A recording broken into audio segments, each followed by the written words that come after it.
എല്ലാവർക്കും ദേവികാസ് കിച്ചൺ റെസിപ്പീസിലേക്ക് സ്വാഗതം. ഇന്ന് ഞാൻ നല്ല ഹെൽത്തി ആയിട്ടുള്ള ഒരു സൂപ്പിന്റെ റെസിപ്പി ആയിട്ടാണ് വന്നിരിക്കുന്നത്. മഷ്റൂം സൂപ്പാണ്. നല്ല ടേസ്റ്റി ആയിട്ടുള്ള ഒരു സൂപ്പാണിത്. മഷ്റൂം ഇഷ്ടമുള്ള എല്ലാവർക്കും ഇഷ്ടപ്പെടുന്ന ഒരു സൂപ്പാണ്. അതുപോലെ തന്നെ വെയിറ്റ് ലോസ് ഒക്കെ ചെയ്യുന്നവർക്ക് വളരെ നല്ലൊരു സൂപ്പാണിത്. അപ്പൊ നമുക്ക് എങ്ങനെയാണ് ഈ മഷ്റൂം സൂപ്പ് ഉണ്ടാക്കുന്നതെന്ന് നോക്കാം. മഷ്റൂം സൂപ്പ് ഉണ്ടാക്കാം. അതിന് വേണ്ടിയിട്ട് ഞാനൊരു പാൻ ചൂടാവാൻ വെച്ചിട്ടുണ്ട്. അതിലേക്ക് നമുക്ക് ഒലിവ് ഓയിൽ ഒഴിച്ചു കൊടുക്കാം. 1 ടീസ്പൂൺ ഒലിവ് ഓയിൽ ഒഴിച്ചു കൊടുത്തിട്ടുണ്ട്. ഇനി ഇതിലേക്ക് ഞാൻ ചെറിയൊരു പീസ് ബട്ടറും കൂടെ ചേർക്കുന്നുണ്ട്. അപ്പോൾ ഇതുപോലെ ഒരു ചെറിയ പീസ് ബട്ടറും കൂടെ ചേർത്ത് കൊടുക്കുന്നുണ്ട്. ഇനിയിപ്പോൾ ബട്ടർ ചേർക്കുന്നത് ഇഷ്ടമില്ല എന്നുണ്ടെങ്കിൽ ഒലിവ് ഓയിൽ മാത്രം ചേർത്താൽ മതി. ഓയിൽ വേണ്ടാന്നുള്ളവർക്ക് ബട്ടർ മാത്രം ചേർത്താലും മതി. അതൊക്കെ നമ്മളുടെ ഇഷ്ടം പോലെ ചെയ്യാം. അപ്പോൾ ബട്ടർ ഒന്ന് ഉരുകിയതിന് ശേഷം നമുക്കിതിലേക്ക് സവാള ചേർത്ത് കൊടുക്കാം. അപ്പോൾ ഞാനിവിടെ സവാളയും വെളുത്തുള്ളിയും ചെറുതായിട്ടൊന്ന് ചോപ്പ് ചെയ്ത് വെച്ചിട്ടുണ്ട്. അത് നമുക്കിതിലേക്ക് ചേർത്ത് കൊടുക്കാം. അപ്പോൾ മീഡിയം സൈസിലുള്ള ഒരു സവാളയാണ് ചെറുതായിട്ട് ചോപ്പ് ചെയ്തെടുത്തിരിക്കുന്നത്. അപ്പോൾ അതും കൂടെ ചേർത്തിട്ട് നമുക്കിതൊന്ന് വഴറ്റിയെടുക്കാം. ഇത് ഒരുപാട് ബ്രൗൺ കളർ ആവുന്നത് വരെ ഒന്നും വഴറ്റിയെടുക്കണ്ട, ചെറുതായിട്ടൊന്ന് വാടി വന്നാൽ മാത്രം മതി. അപ്പോൾ ഇനി ഞാൻ ഇതിലേക്ക് വെളുത്തുള്ളിയും കൂടെ ചേർത്ത് കൊടുക്കുകയാണ്. ഇതിപ്പം 3 വലിയ അല്ലി വെളുത്തുള്ളിയാണ് ചെറുതായിട്ട് ചോപ്പ് ചെയ്തെടുത്തിരിക്കുന്നത്. ഇപ്പോൾ നമ്മളുടെ ഉള്ളി ചെറുതായിട്ടൊന്ന് വാടി വന്നിട്ടുണ്ട്. അപ്പോൾ ഇനി നമുക്കിതിലേക്ക് മഷ്റൂം ചേർത്ത് കൊടുക്കാം. അപ്പോൾ ഞാനിവിടെ ബട്ടൺ മഷ്റൂമാണ് എടുത്തിരിക്കുന്നത്. 15 എണ്ണം എടുത്തിട്ടുണ്ട്. ചെറുതായിട്ട് ഇതുപോലെ ഒന്ന് ചോപ്പ് ചെയ്ത് വെച്ചിരിക്കുകയാണ്. അപ്പോൾ ഇതും കൂടെ നമുക്കിനി ഇതിലേക്ക് ചേർത്ത് കൊടുക്കാം. അപ്പോൾ നിങ്ങൾക്ക് ഏത് ടൈപ്പ് മഷ്റൂം വേണമെങ്കിലും എടുക്കാം. ഞാനിപ്പോൾ ബട്ടൺ മഷ്റൂം എടുത്തെന്നുള്ളതേ ഉള്ളൂ. അപ്പോൾ ഇത് നന്നായിട്ടൊന്ന് വഴറ്റിയതിന് ശേഷം നമുക്കിത് അടച്ചു വെച്ചൊന്ന് കുക്ക് ചെയ്തെടുക്കാം. ഇതിലേക്ക് വേറെ നമ്മൾ എക്സ്ട്രാ ആയിട്ട് വെള്ളമൊന്നും ചേർക്കണ്ട. കാരണം ആ മഷ്റൂമിൽ തന്നെ നന്നായിട്ട് വെള്ളമുണ്ട്. അതിൽ നിന്ന് തന്നെ വെള്ളം ഇറങ്ങും. അതിൽ തന്നെ അത് കുക്കായി കിട്ടും. ഇനി ഇതിലേക്ക് നമുക്ക് കുറച്ച് ഉപ്പും കൂടെ ചേർത്ത് കൊടുക്കാം. ഉപ്പും കൂടെ ചേർത്ത് നന്നായിട്ടെല്ലാം ഒന്ന് വഴറ്റിയെടുക്കാം. ഇപ്പോൾ ഇതാ കണ്ടില്ലേ, ഈ മഷ്റൂമിൽ നിന്ന് തന്നെ നന്നായിട്ട് വെള്ളം ഇറങ്ങി വരുന്നുണ്ട്. അപ്പോൾ ഈ ഒരു വെള്ളത്തിൽ തന്നെ ഇത് കുക്കായിക്കോളും.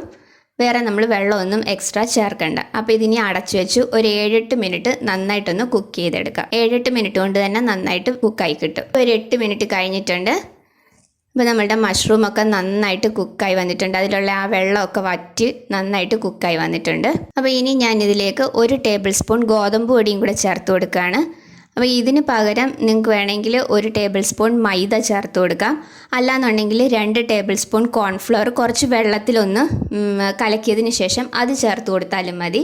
ഇത് നമ്മളുടെ സൂപ്പ് കുറച്ചൊന്ന് തിക്കായി കിട്ടാൻ വേണ്ടിയിട്ടാണ് നമ്മളിങ്ങനെ ചേർക്കുന്നത്. അപ്പോൾ ഞാൻ കുറച്ച് ഒരു ഹെൽത്തി വെർഷനിൽ ചെയ്യാൻ വേണ്ടിയിട്ടാണ് ഗോതമ്പ് പൊടി ചേർത്ത് കൊടുത്തത്. ഗോതമ്പ് പൊടി ചേർക്കുകയാണെങ്കിൽ നമ്മളുടെ സൂപ്പ് കുറച്ചൊന്ന് തിക്കായി കിട്ടും. അപ്പോൾ ഇതിൻ്റെ ആ ഒരു പച്ചച്ചുവയൊന്ന് മാറുന്നത് വരെ നമുക്കിതൊന്ന് വഴറ്റിയെടുക്കാം. ഇപ്പോൾ ആ ഗോതമ്പ് പൊടിയുടെ ആ ഒരു പച്ചച്ചുവയൊക്കെ ഒന്ന് മാറി വന്നിട്ടുണ്ട്. അപ്പോൾ ഇനി നമുക്കിതിലേക്ക് സൂപ്പിന് ആവശ്യത്തിനുള്ള വെള്ളവും കൂടെ ചേർത്ത് കൊടുക്കാം. അപ്പോൾ ഞാനിവിടെ 250 ml കപ്പിന് 2.5 കപ്പ് വെള്ളമാണ് ചേർത്ത് കൊടുക്കുന്നത്. ഇത് ചൂടുവെള്ളമാണ് ഞാൻ എടുത്തിരിക്കുന്നത്. നമ്മൾ പച്ചവെള്ളം ചേർത്ത് കൊടുക്കരുത്, ചൂടുവെള്ളം വേണം ചേർത്ത് കൊടുക്കാനായിട്ട്.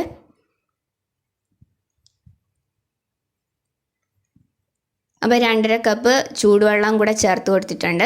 അപ്പോൾ ഇതിന് പകരം നമുക്ക് വേണമെങ്കിൽ ചിക്കൻ സ്റ്റോക്ക് ചേർത്ത് കൊടുക്കാം, അല്ലെന്നുണ്ടെങ്കിൽ വെജിറ്റബിൾ സ്റ്റോക്ക് ചേർത്ത് കൊടുക്കാം. അതൊക്കെ നമ്മളുടെ ഓരോരുത്തരുടെ ഇഷ്ടം അനുസരിച്ച് ചേർക്കാം. ഞാനിപ്പം നോർമൽ ചൂടുവെള്ളമാണ് ചേർത്തിരിക്കുന്നത്. അപ്പോൾ ഇത് നന്നായിട്ടെല്ലാം ഒന്ന് മിക്സ് ചെയ്തതിന് ശേഷം നന്നായിട്ടൊന്ന് തിളച്ച് വരട്ടെ.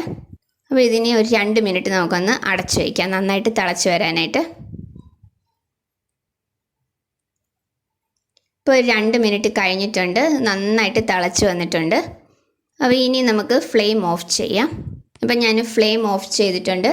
അപ്പോൾ ഇനി നമുക്കിത് ചൂടാറാനായിട്ടൊന്ന് മാറ്റി വയ്ക്കാം. ഇതിൻ്റെ ചൂടൊന്ന് മാറിയതിന് ശേഷം നമുക്കിത് മിക്സിയുടെ ജാറിലിട്ട് നന്നായിട്ടൊന്ന് അരച്ചെടുക്കണം. അപ്പം ഞാനിതിപ്പോൾ കംപ്ലീറ്റ് അരച്ചെടുക്കുകയാണ്. നിങ്ങൾക്ക് വേണമെന്നുണ്ടെങ്കിൽ കുറച്ച് കഷ്ണങ്ങളായിട്ട് കടിക്കാൻ കിട്ടുന്നത് ഇഷ്ടമാണോ എന്നുണ്ടെങ്കിൽ ഇത് ഫുള്ളായിട്ട് അരച്ചെടുക്കണ്ട, കുറച്ച് മാത്രം ഇതിൽ നിന്ന് എടുത്തിട്ട് അരച്ചെടുത്താൽ മതി. ബാക്കി ഇതുപോലെ തന്നെ എടുത്താൽ മതി. ഇവിടെ ഇപ്പം കുട്ടികൾ ഇങ്ങനെ കഷ്ണമായിട്ട് കിടന്നു കഴിഞ്ഞാൽ കഴിക്കത്തില്ല. അത് കാരണം ഞാനിത് കംപ്ലീറ്റ് അരച്ചെടുക്കുകയാണ് ചെയ്യുന്നത്. അപ്പോൾ അതൊക്കെ നമ്മളുടെ ഓരോരുത്തരുടെ ഇഷ്ടം അനുസരിച്ച് ചെയ്താൽ മതി. അപ്പോൾ ഇതിനിയും നന്നായിട്ട് ചൂടൊന്ന് മാറട്ടെ, അതുവരെ നമുക്കിതൊന്ന് മാറ്റി വയ്ക്കാം. ചൂടാറിയതിന് ശേഷം നന്നായിട്ടൊന്ന് അരച്ചെടുത്ത് കൊണ്ടുവരാം. ഇപ്പോൾ അതാ ഞാനിത് നന്നായിട്ട് അരച്ചെടുത്ത് കൊണ്ടുവന്നിട്ടുണ്ട്. അപ്പോൾ ഇതിനി നമുക്ക് ആ സെയിം പാനിലേക്ക് തന്നെ ഒഴിച്ചു കൊടുക്കാം. അപ്പോൾ ഇനി നമുക്കിത് ചെറിയ ഫ്ലെയിമിലിട്ടിട്ട് നന്നായിട്ടൊന്ന് തിളച്ച് കുറച്ചൊന്ന് കുറുകി വരണം. അപ്പോൾ ചെറിയ ഫ്ലെയിമിലിട്ടിട്ട് ഇങ്ങനെ ഇളക്കി കൊടുത്തുകൊണ്ടിരുന്നാൽ മതി. അപ്പോൾ ഇനി ഞാനിതിലേക്ക് കുറച്ച് കുരുമുളകും കൂടെ ചേർത്ത് കൊടുക്കുകയാണ്. അപ്പോൾ അത് കുരുമുളക് പൊടിയോ അല്ലെങ്കിൽ ഇതുപോലെ ക്രഷ്ഡ് കുരുമുളകോ എങ്ങനെ വേണമെങ്കിലും ചേർത്ത് കൊടുക്കാം. അപ്പോൾ ഇപ്പം ഞാൻ കുറച്ച് മാത്രമേ ചേർക്കുന്നുള്ളൂ. പിന്നെ നമുക്ക് കൂടുതൽ വേണം എന്നുണ്ടെങ്കിൽ സൂപ്പ് കുടിക്കുന്ന സമയത്ത് ഉപ്പോ കുരുമുളകോ വേണം എന്നുണ്ടെങ്കിൽ എക്സ്ട്രാ അന്നേരം ചേർത്ത് കൊടുത്താൽ മതി. അപ്പോൾ കുരുമുളകും കൂടെ ചേർത്തിട്ട് നമുക്ക് നന്നായിട്ട് എല്ലാം ഒന്ന് മിക്സ് ചെയ്തിട്ട് നന്നായിട്ട് ഇതൊന്ന് തിളച്ച് കുറച്ചൊന്ന് കുറുകി വരാനായിട്ട് വയ്ക്കാം. ഇപ്പോൾ നമ്മളുടെ സൂപ്പ് നന്നായിട്ട് തിളച്ച് വന്നിട്ടുണ്ട്. കുറച്ചുകൂടെ ഒന്ന് തിക്കായി വരട്ടെ. ഇപ്പോൾ നമ്മളുടെ സൂപ്പ് നന്നായിട്ട് തിക്കായി വന്നിട്ടുണ്ട്. ഇനി ഞാനിതിലേക്ക് 1/2 കപ്പ് പാലും കൂടെ ചേർത്ത് കൊടുക്കുകയാണ്. ഫ്ലെയിം നന്നായിട്ട് കുറച്ച് വെച്ചതിന് ശേഷം വേണം. ഇത് ഞാൻ ഫുൾ ഫാറ്റിൻ്റെ പാലാണ് എടുത്തിരിക്കുന്നത്. പാല് തിളപ്പിച്ച് റൂം ടെമ്പറേച്ചറിലാക്കിയ പാലാണ്. നമ്മൾ തണുത്ത പാല് നേരിട്ട് ഇതിലേക്ക് ഒഴിച്ചു കൊടുക്കരുത്. തിളപ്പിച്ച് റൂം ടെമ്പറേച്ചറിലാക്കിയ പാല് വേണം ഇതിലേക്ക് ചേർത്ത് കൊടുക്കാനായിട്ട്. അപ്പോൾ പാല് ചേർക്കുന്നത് ഇഷ്ടമില്ലാത്തവർ ഇതിൻ്റെ മുന്നലത്തെ സ്റ്റെപ്പ് വരെ ചെയ്താൽ മതി. കുട്ടികൾക്ക് കൊടുക്കുമ്പോൾ പാലോ അല്ലെങ്കിൽ ക്രീമോ ചേർത്തിട്ട് കൊടുക്കുമ്പോഴായിരിക്കും അവർക്ക് കുറച്ചും കൂടെ ടേസ്റ്റ് ഇഷ്ടപ്പെടുന്നത്. അപ്പോൾ പാലിന് പകരം നമുക്ക് ക്രീം വേണമെങ്കിലും ചേർക്കാം. ഞാനിപ്പോൾ ക്രീം ഒന്നും ചേർക്കുന്നില്ല. അപ്പം അതൊക്കെ നമ്മളുടെ ഓരോരുത്തരുടെയും ഇഷ്ടം അനുസരിച്ച് ചേർക്കാം.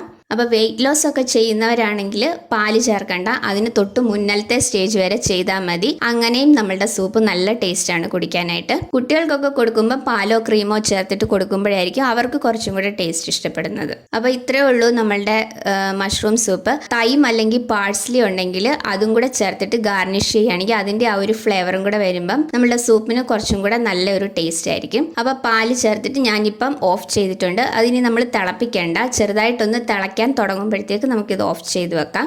കാരണം നമ്മൾ പാല് നേരത്തെ തന്നെ തിളപ്പിച്ച് വെച്ചതാണല്ലോ, അതുകൊണ്ട് പ്രത്യേകിച്ച് തിളപ്പിക്കുകയൊന്നും വേണ്ട. അപ്പോൾ ഇത്രേ ഉള്ളൂ നമ്മളുടെ മഷ്റൂം സൂപ്പ്. എൻ്റെ കയ്യിൽ ഇപ്പോൾ തൈമും പാഴ്സ്ലി ഇല്ലാത്തത് കൊണ്ട് ഞാനിപ്പോൾ അത് ചേർക്കുന്നില്ല. അപ്പോൾ അതുള്ളവർ അതും കൂടെ ചേർത്ത് കൊടുക്കുകയാണെങ്കിൽ നമ്മുടെ സൂപ്പിന് അതിൻ്റെയും കൂടെ ആ ഒരു ഫ്ലേവർ കിട്ടും. ഫ്രഷ് ലീവ്സോ അല്ലെങ്കിൽ ഡ്രൈഡ് ലീവ്സ് ആയാലും മതി. അതുണ്ടെന്നുണ്ടെങ്കിൽ അതും കൂടെ ചേർത്ത് കൊടുക്കുക. അപ്പോൾ അതില്ലാന്നുണ്ടെങ്കിലും കുഴപ്പമൊന്നുമില്ല, നമ്മുടെ സൂപ്പിന് ടേസ്റ്റ് കുറവൊന്നും ഉണ്ടാകത്തില്ല. അപ്പോൾ ക്രീം ഒന്നും ചേർക്കാതെ തന്നെ നല്ലൊരു ക്രീമി ടെക്സ്ചറിലുള്ള നല്ല ഹെൽത്തി ആയിട്ടുള്ള ഒരു സൂപ്പാണിത്. ഉണ്ടാക്കുവാനും നല്ല ഈസിയാണ്. അപ്പോൾ എല്ലാവരും ഇതൊന്ന് ട്രൈ ചെയ്ത് നോക്കണം. ഞാൻ ഇതിന് മുമ്പ് മട്ടൺ സൂപ്പിൻ്റെ റെസിപ്പി ഇട്ടിട്ടുണ്ട്. അതിൻ്റെ ലിങ്ക് ഞാൻ ഡിസ്ക്രിപ്ഷൻ ബോക്സിൽ കൊടുത്തേക്കാം.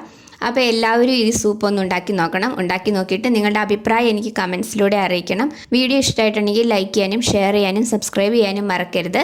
അടുത്ത വീഡിയോയിൽ വേറൊരു നല്ല റെസിപ്പി ആയിട്ട് കാണാം. താങ്ക്